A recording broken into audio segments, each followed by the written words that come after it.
you know, if there's a line that they decided when they stop. You can see there's people throwing bottles and whatnot again at the officers as they, I'm going to stop you from, we'll hang right here, as we see them moving in. I've only seen about five people so far that have been arrested. Again, they're just pushing the crowd, just keep pushing the crowd. Ooh, there's somebody throwing a glass bottle. Hey, Bill! I'm going to have Bill come back just a little bit. He said, hey, Bill. As we hang back here and see what they're doing. They're continuing with the less lethal rounds. You're watching this. Right. How do you know that? Clear out this crowd. You can see the crowd is really starting to back up even more as they're heading to the east, moving away from the officers.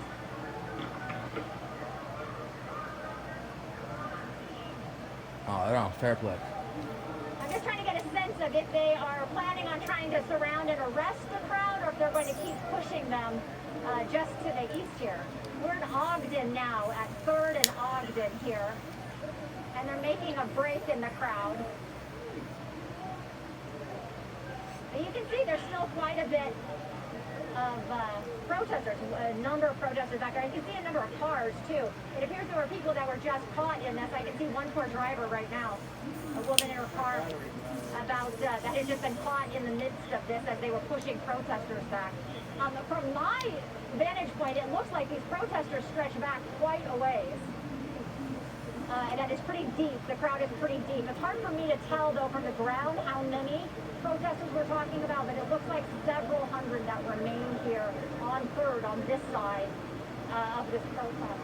When we were moving, it appeared that they had cleared the far west side of the protest. Down on the west side at 3rd there. It appeared they'd moved them all over here. So as far as I can tell, yeah, you guys, as far as I can tell, this remains, a bottle. They just threw a glass bottle at the officers right here. Yeah, go ahead, you guys. We're going to stay on your shopping end, but we're going to bring in Sheriff Jim McDonald, who's our law enforcement expert. And Sheriff, you there? No, my battery died. Jim McDonald, are you there with us? Yes, sir. It's going to take us a second to get him to reestablish.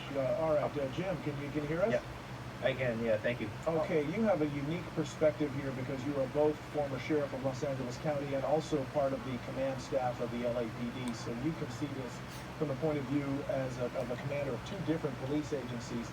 We just heard a little while ago from Chief Michael Moore, who said, in effect, with 9,000 officers, he can't necessarily guarantee that in the city of Los Angeles things won't get worse tonight. Does that sound Down with 9,000 officers right there? I sure hope there ain't no bank robbers doing something bullshit somewhere else. You know? Yeah, no, even mobilizing the department and bringing all available resources to bear on the problem. 9,000 people for a city of 4 million people, a region, as he said, of 10 to 11 million people. And then the many outsiders who come in for these types of events to take advantage of chaotic situations. They're truly the ones that need to get the most attention, and efforts are being made to be able to do that. But it is very difficult with limited resources to be able to address a problem